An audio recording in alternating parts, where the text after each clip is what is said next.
और फिर 134 से बल्कि स्कूलों को लुटेरे तक कह दिया। हर झोपड़ी में से खोपड़ी निकालनी है। टिकटों के लिए 10 लाख के मुझे चेक भी मिले थे, 1-1 लाख। नमस्कार, मैं हूं संजय तिरंगाधारी। आप देख रहे हैं हरियाणा बुलेटिन न्यूज। इस समय हम बैठे हैं एक ऐसे शख्स के साथ जो गुरु रहे हैं जींद विधायक कृष्ण मिड्डा के, जुलाना जेजेपी विधायक अमरजीत ढांडा के, न जाने कितने ही पॉलिटिशियन, कितने ही आईएएस आईपीएस उनके शिष्य रह चुके हैं। शिक्षाविद हैं, राजनीति से कोसों दूर थे। एक समय ऐसा था जब वो मुख्यमंत्री जी के साथ, खट्टर हरियाणा के साथ अपने आरएसएस की शाखा लगाते थे। उनके पास इलेक्शन लड़ने का ऑफर भी था, लेकिन साफ मना कर दिया था। लेकिन आज एक ऐसी पार्टी में है जो इनेलो है, आईएनएलडी है, जिसके सुप्रीमो ओम प्रकाश चौटाला जी हैं। आइए बात करते हैं शिक्षाविद एनएन शर्मा जी से, नरेंद्र नाथ शर्मा जी से। नमस्कार जी। नमस्कार सर, कैसे हैं आप? बहुत बढ़िया सर, आपकी कुछ बातें हैं हमें जो सुनने में आई हैं। आप एक शिक्षाविद रहे हैं, शिक्षाविद होने के साथ साथ राजनीति में आने का कैसा कारण? सबसे पहले तो मैं आपके माध्यम से जींद वासियों को प्रणाम करता हूँ, नमस्कार करता हूँ, उनका आशीर्वाद लेना चाहता हूँ। जहाँ तक मेरी बात है, मैं पहले गोपाल सीनियर सेकेंडरी में एज ए प्रिंसिपल रहा, तो वहाँ हमारी शाखाएं लगती थी। 86 में मैं आरएसएस का सदस्य बना, मैंने प्रथम वर्ष किया ओटीसी। तो सायम शाखा में हम लोग जब रहते थे, मान्य खट्टर जी विभाग प्रचारक थे रोहतक से, शाम को शाखाओं में आते थे, बैठते थे, उनके साथ मस्ती होती थी। और धीरे धीरे मेरा संपर्क माननीय जगदीश जी मित्तल से हुआ, जो उस समय बीजेपी के हरियाणा के प्रभारी थे। तो उन्होंने मुझे कहा कि भाई आप आओ राजनीति में। मेरी रुचि शिक्षा में थी। शिक्षा में ही एक मैंने अपना एम बनाया हुआ था कि हर बच्चे को मैंने ऊपर पहुंचाना है जी। हर एक गरीब बच्चे को मैंने ऊपर उठाना है जी। और मुझे विश्वास ही नहीं, मैं दावा कर सकता हूं कि मैं अपने इस प्रोग्राम में सफल रहा। आज जींद के जितने डॉक्टर्स हैं लीडिंग, वो मेरे स्टूडेंट्स हैं। गवर्नमेंट सिविल हॉस्पिटल में चले जाइए, वहाँ डॉक्टर्स हैं, वो मेरे स्टूडेंट्स हैं। इंजीनियर्स, टीचर्स, हर सामाजिक क्षेत्र में मेरे विद्यार्थी हैं। ये मेरे लिए एक प्राइड का विषय है। जींद विधायक भी आपके शिष्य? हाँ, कृष्ण मिड्डा जी वो मेरे स्टूडेंट रहे हैं। इसलिए ये नहीं कि वो पढ़ते थे मेरे विद्यालय में, मैं उनको खुद पढ़ाता था। जुलाना विधायक भी आपके शिष्य? हाँ, जुलाना विधायक कृष्ण मिड्डा जी मेरे एसडी स्कूल के स्टूडेंट हैं।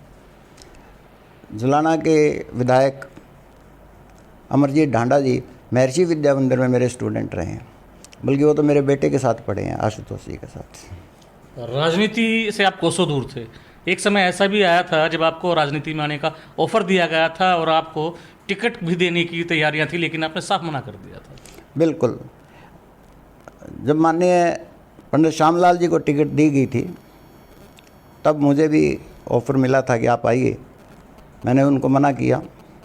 इसके साथ साथ महर्षि विद्या मंदिर में महर्षि महेश योगी जी की पार्टी थी, अजय भारत पार्टी जी। उसमें पूरे हरियाणा का मुझे प्रभारी बनाया गया था। ये जो विधायक हैं जुलाना से, वो आपके शिष्य हैं।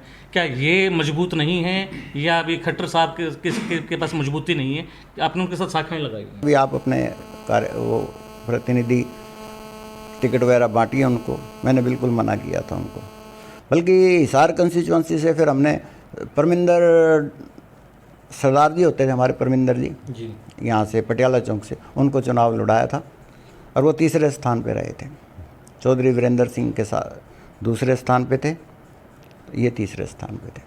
तो उस समय भी मैंने कोई रुचि नहीं ली थी। क्या तुम देर आए दुरुस्त आए? इनेलो में कौन आपको लेके आया? 47 ईयर्स मुझे एजुकेशन में हो गए थे जी। तो मैं देख रहा था समाज में और मैं कि राजनीति में भी अब कुछ करना चाहिए, कुछ सोचना चाहिए, लोगों से मिलना चाहिए, अच्छे लोग राजनीति से जुड़ने चाहिए। अगर लोग मुझे अच्छा मानते हैं तो मुझे महत्व दे देंगे। तो इसमें सबसे पहले विजेंद्र रेड्डी जी से बात हुई थी। विजेंद्र रेड्डी जी के बाद हमारे जो जिला अध्यक्ष हैं माननीय रामफल जी कुंडू, उनसे बात हुई। वो मेरे विद्यालय में आए। विद्यालय में आने के बाद उनसे चर्चा हुई। उसके बाद अभय चौटाला जी से बातचीत हुई। सांसद एलनाबाद से, महासचिव इनेलो पार्टी के हैं। तो मुझे लगा आज की स्थिति में इनेलो ही सबसे सर्वश्रेष्ठ पार्टी है, क्योंकि जिसका मुखिया स्ट्रांग हो, चाहे वो घर हो, देश हो, समाज हो, जिसका मुखिया स्ट्रांग, वो घर स्ट्रांग रहता है। मुख्यमंत्री जी के साथ आपने शाखाएं लगाई हैं। जींद बीजेपी विधायक आपके मित्र हैं, का शिष्य हैं। जेजेपी नहीं, शाखाएं लगाना अलग विषय है। शाखाएं तो एक व्यक्ति का निर्माण करती हैं। जो व्यक्ति शाखा में जाएगा, उसका अपना व्यक्तित्व का निर्माण होगा। उसकी राजनीतिक भूमिका क्या हो सकती है, वो तो उसका अलग विषय है। बीजेपी से कितने संतुष्ट हैं? बीजेपी अपना कार्य कर रही है, हम लोग अपना कार्यक्रम करेंगे। अपना कार्य इनेलो की अब सरकार आगे आने वाली है, उसके पक्ष में हवा चल रही है। तो चौधरी अभय सिंह चौटाला ओम प्रकाश जी के नेतृत्व में मुख्यमंत्री बनेंगे। और वो बात के धनी हैं, दृढ़ निश्चयी हैं। जो कह दिया। लॉलीपॉप नहीं देते किसी को, टॉफ़ी नहीं देते भी उसको चूसते रहो। ये नहीं कहते चंडीगढ़ आ जाओ, आपका वहाँ काम होगा, वहाँ आ जाओ। इनेलो ही एक पार्टी ऐसी है जिसका मैं बड़ा फ़ैन हूँ कि लोगों के बीच में रहती है, वहाँ आके समस्याओं को हल करती है। अब जब इनेलो पार्टी सत्ता में थी, हर गांव में चौपाल लगती थी। डिप्टी कमिश्नर, डीसी, एसडीओ, पूरे ऑफिस अपनी फाइल लेके वहीं लगते थे चौपाल में, और एक इशारे पर काम होते थे, भाई इसका काम ऐसे कीजिए, पब्लिक में बीच में रह के। तो ये काम करने का तरीका था एक। वो कुछ स्वार्थी तत्वों ने ऐसे ही विपक्ष में कुछ गलत फहमियों से सत्ता से दूर हुए। कोई नहीं, अब हवा पक्ष में जारी है, बिल्कुल पार्टी सरकार बनाएगी। और आप देखना फिर कैसे लोगों के काम होते हैं।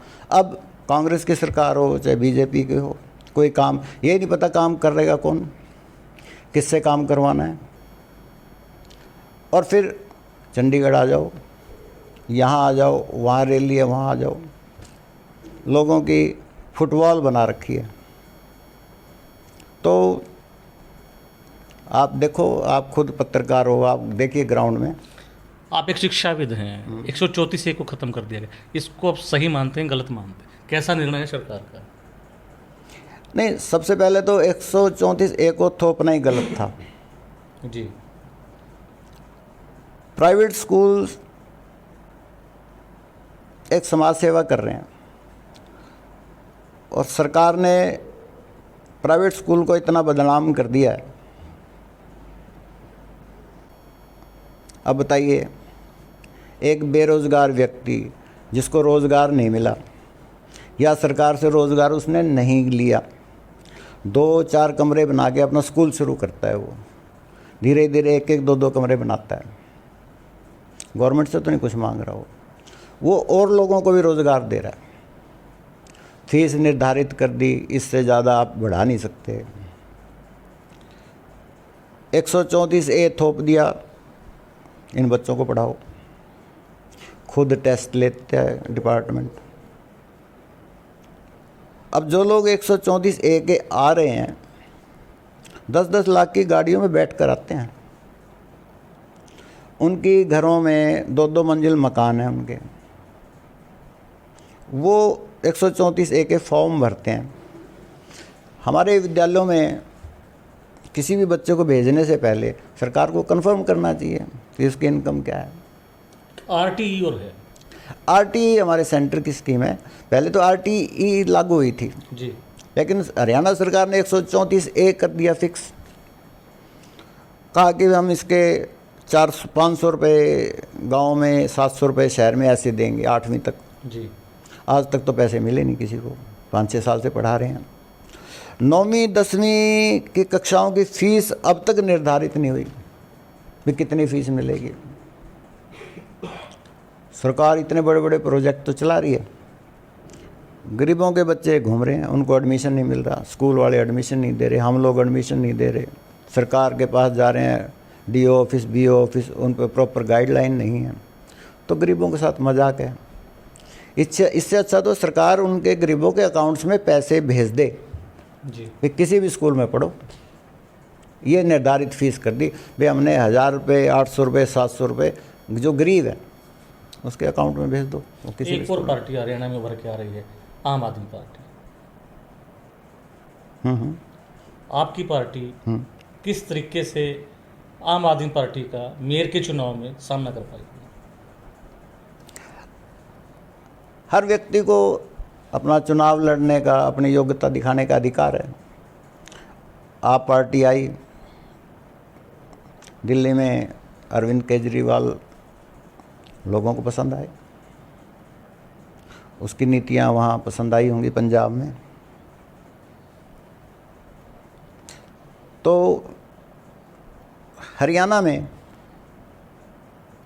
आम आदमी पार्टी का कोई अभी तक तो मुझे नहीं लग रहा कोई मौजूद होगा। ठीक है, they are trying their best, और वही लोग उस पार्टी को ज्वाइन करेंगे, कर रहे हैं जिसकी अपनी पार्टी में पूछ नहीं है। मेयर के चुनाव इनेलो पार्टी अपने सिंबल पे लड़ेगी? बिल्कुल अपने सिंबल पे लड़ेगी, ये हमने पहले से ही डिसाइड किया हुआ है। हमारे भाई साहब ने, अभी भाई साहब ने पहले ही मीटिंग में ये तय कर दिया था, अपना चुनाव अपनी पार्टी चुनाव पर लड़ेगी ताकि इस पहचान बने हमारी। ये थे हमारे साथ नरेंद्र नाथ शर्मा, जो सफेदों से प्रभारी हैं इनेलो के। राजनीतिक मुद्दों पे बात हुई है, सामाजिक मुद्दों पे बात हुई है, ऐसे ही और मुद्दों के साथ किसी और राजनीतिक व्यक्तित्व से हम बात करेंगे। संजय तिरंगाधारी में हरियाणा बुलेटिन न्यूज़ के साथ अपने सहयोगी जसवंत कंडेला के साथ।